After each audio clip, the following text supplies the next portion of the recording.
Hey guys, in this video I will show you how to call another workflow in n8n. Alright, let's begin.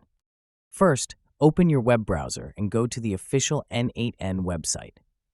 After signing in, create a new workflow from your dashboard. This will be your workspace where everything starts. To call another workflow, you first need to prepare the child workflow. Build the child workflow according to your needs, such as sending an email or pulling in data. Make sure it is saved and active so it can be called later. Next, add an Execute Workflow node from the left panel. Drag and drop it into your workspace. This node connects your parent workflow with the child workflow. Configure the node by selecting the child workflow you created from the drop-down menu. Alternatively, you can use a webhook or HTTP request node if you want to trigger the child workflow externally. So that's basically how you can call another workflow in n8n. That's it for this video. Thanks.